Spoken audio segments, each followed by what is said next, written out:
I want to know how the hell people in Canada are even living.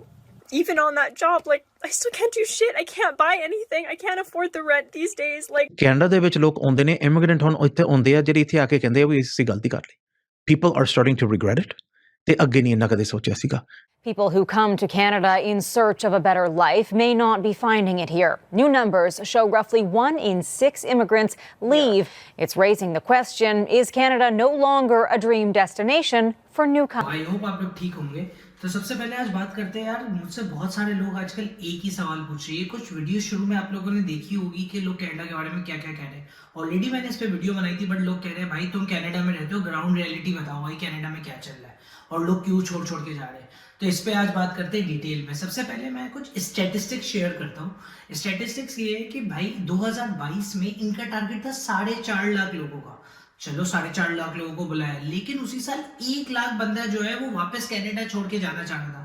They said we want to leave Canada। मतलब अगर आप on average देखो तो तकरीबन 20% के आसपास बंदा जितना इमिग्रेंट आ रहा है उससे ज्यादा जाने की बात कर रहे हैं। एक और रिसर्च है जिसके हिसाब से बताया जा रहा है कि जो भी इमिग्रेंट्स कनाडा आते हैं पहले 5 साल में 5% लोग छोड़ के वापस चले जाते हैं। 5 साल बाद जब लोग बहुत सा सेटल होने चाहिए तब 15% लोग चले जाते हैं। और वो कह रहे हैं कि अगर 10 साल लोग हो गए, 10 साल बाद तकरीबन 18% लोग जो है वो कनाडा छोड़ के चले जाते हैं। तो ये नंबर बहुत ज्यादा अलार्मिंग है और ये इस वक्त इस सिचुएशन पे आ गए कि कनाडा जो है वो अपने बदतरीन रिसेशन की तरफ है। अब बात करते हैं कि कनाडा में मसले क्या है। सबसे पहला मसला होता है भाई रोटी, कपड़ा और मकान। तो सबसे पहले बात करते हैं हाउसिंग क्राइसिस पे। कनाडा में बदतरीन हाउसिंग क्राइसिस है। अगर भाई 40% अपॉर्चुनिटीज कनाडा की टोरंटो ऑन्टेरियो साइड पे रहती है और उसके बाद अगर कोई और लिवेबल ऑप्शंस है तो उसमें वैंकूवर आ जाता है। मॉन्ट्रियल, क्यूबेक अच्छा ऑप्शन है, बढ़िया फ्रेंच का चक्कर है तो अपॉर्चुनिटीज वैसी कम हो जाती है, तो लोगों को रहना इधर ही है। अब ऑन्टेरियो के जो रेंट्स है वो एवरेज रेंट वो जो है वो एक बेडरूम का $2,500 है, समझ रहे हो। और अगर एक बंदा पार्ट टाइम पे फुल काम करे ना 20 घंटे तो स्टूडेंट को $1,500 मिलते हैं। तो मतलब अपना एक बेडरूम का अपार्टमेंट तो ले ही नहीं सकते, शेयरिंग पे रहना है। अगर कपल भी आ रहे तो $2,500 का 1 बेडरूम अपार्टमेंट मिल रहा है कम से कम। और अगर आप जाते हो वैंकूवर साइड पे तो वहाँ 3-3,500 का है। तो समझ लीजिए कि आपकी हाउसिंग प्राइसेस कहाँ जा रही है। और इसके अलावा हर 9 बंदे के पास एक घर है। तो ज्यादातर लोग या तो पेरेंट्स के साथ रह रहे या रेंट पे ले रहे। लोग अपनी मॉर्गेज अफोर्ड ही नहीं कर पा रहे, लोगों को लॉस में सेल करना पड़ रहा है। और ज्यादातर लोग जो है वो अपना घर प्लान ही नहीं कर पा रहे क्योंकि डाउन पेमेंट्स और उसके बाद जो इंटरेस्ट रेट बढ़ रहा है और उसके बाद जो लिविंग एक्सपेंसेस बढ़ रहे हैं वो बहुत ज्यादा है, तो लोग मेजर ही नहीं कर पा रहे। अगर बात की जाती है तो 2000 से 2024 तक मतलब 24 सालों में जो हाउसिंग प्राइसेस है वो 355% से बढ़ी, 355%। और उसके मुताबिक जो आपकी जो सैलरीज बढ़ी है लोगों की वो 113% बढ़ी है। मतलब अगर उसको कंपेयर किया जाए तो सैलरी सिर्फ 113 बढ़ी है और हाउसिंग 355% तक बढ़ी है। तो जस्ट इमेजिन कीजिए कि क्या हालत हो रही है कनाडा में। तो कनाडा में ना अब खाने के लिए क्या करें, तो कनाडा में फूड बैंक्स होते थे, तो इंटरनेशनल स्टूडेंट क्या करते थे वो फूड बैंक चले जाते थे। अब भाई ऑन्टेरियो ने तो खास तौर पे इस तरह के बोर्ड लगा दिए जो मैं आपको स्क्रीन पे दिखा रहा हूँ। और इस बोर्ड पे वो क्लियरली कह रहे हैं कि भाई इंटरनेशनल स्टूडेंट जो है वो अलाउड नहीं है। और कैनेडियन गवर्नमेंट कह रही है वो इसलिए अलाउड नहीं है क्योंकि आप बोलते हो कि आप $20,000 की या $10,000 की GIC लेके आ रहे हो, तो आपके पास तो लिविंग एक्सपेंस है, तो आपको क्या जरूरत है। तो कोई फूड बैंक से अब खाना इंटरनेशनल स्टूडेंट को नहीं मिलेगा। फूड बैंक पे लोग जाना शुरू कर दिए क्योंकि गवर्नमेंट उनको खाना दे रही है। ये हालात कनाडा में बहुत ज्यादा हो गए और फूड बैंक पे बहुत ज्यादा प्रेशर पड़ रहा है। इसके अलावा अगर बात की जाए कि भाई एम्प्लॉयमेंट का क्या हाल है, तो कनाडा की एम्प्लॉयमेंट जो है अनएम्प्लॉयमेंट अपनी बहुत हाईएस्ट पीक्स पे है। कनाडा की अनएम्प्लॉयमेंट आज तक सबसे ज्यादा जो है वो 13.5% पे गई है और वो कोविड पे गई थी मई 2020।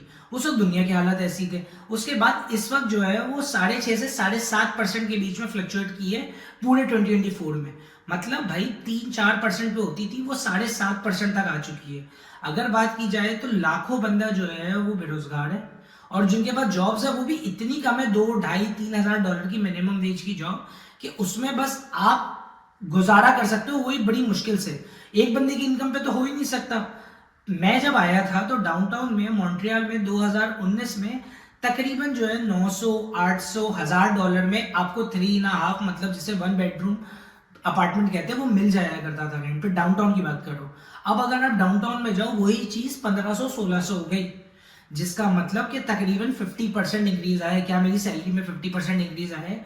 मेरा अगर उस वक्त जो मिनिमम वेज का पे रेट था वो $13 था, अब वो बढ़ के 16 हुआ है, तो $3 खाली बढ़ा है, लेकिन 50% से आपका रेंट बढ़ा है। आपकी इन्फ्लेशन जो है वो हाईएस्ट पीक पे 9-10% के आसपास टच कर रही है। तो ये तमाम फैक्टर है कि जिस वजह से लोगों को बहुत ज़्यादा मुश्किल हो रही है। इसके अलावा एक और फैक्टर जो है लोगों को रेस करने के लिए, वो होता है कल्चरल सोसाइटल। यहाँ पे LGBTQ प्राइड मूवमेंट्स ये भी बहुत ज़्यादा हो रही है। तो अगर आप इस तरह के बैकग्राउंड से कि अपने बच्चों को अच्छी तरह रेस करना चाहते हो और इन चीज़ों से खास तौर पे दूर रखना चाहते हैं फॉर रिलीजियस एस्पेक्ट या सोशल एस्पेक्ट्स की वजह से, तो ये भी काफ़ी ज़्यादा डिफिकल्ट हो रहा है। इसके अलावा जो भी लोग हैं उनके खिलाफ रेसिज्म हो रहा है कनाडा में, बाकायदा इंटरनेशनल स्टूडेंट्स के खिलाफ रेसिज्म हो रहा है। एक बंदे ने अभी मेरी वीडियो पे लिखा था कि भाई ये कैन इंडिया नहीं है, ये कनाडा है। मतलब भाई तुम्हारे आबाओ अजदाद भी जो है वो किसी मुल्क से आए थे। कनाडा में तो सभी इमिग्रेंट हैं, ब्रिटिशर्स रूल कर रहे थे, सब इधर उधर से आते तो रहते थे। तुम्हारे माँ या दादा परदादा जो है वो 100 साल पहले आए थे, हमारे लोग अब आ रहे आए सब है इमिग्रेंट, कोई यहाँ पे नहीं है। जो असल कैनेडियन था उनके साथ तो तुमने क्या किया, ये नहीं पता कि इन्होंने क्या किया था। कैनेडियंस को घरों में बंद करके मारा था, कितनी बुरी तरह कैनेडियंस के साथ किया था। जो रियल कैनेडियंस थे, नेटिव्स थे, उनको तो पैसा देती है गवर्नमेंट कि हम उनकी जमीन पे रहते हैं। उनको तो इतनी ज्यादा इंडिजीनियस कम्युनिटी के साथ आपने क्या किया था। तो किस बात का भाई, ये रेसिज्म भी बहुत ज्यादा हो रहा है। तो ये कुछ फैक्टर जिसकी वजह से कनाडा के आने वाले हालात बहुत ज्यादा खराब हो रहे हैं और बहुत सारे जो कैनेडियंस है वो भी जा रहे हैं। इसीलिए यूएस में बहुत लोग मूव कर जाते हैं, लोग पाकिस्तान इंडिया वापस जा रहे हैं, लोग मिडिल ईस्ट जा रहे हैं। कि लोग कह रहे हैं भाई कनाडा हम आए थे एक कैनेडियन ड्रीम, एक लैंड ऑफ अपॉर्चुनिटी सोच के, बट यहाँ पे सब कुछ रिस्ट्रिक्ट हो रहा है। हो सकता है 2-4 साल में सही हो जाए। ट्रूडो भाई ने बहुत बंदा बोला है। अब ट्रूडो भाई क्या कर रहे हैं कि फ्री पैसा बांटने की कोशिश कर रहे हैं।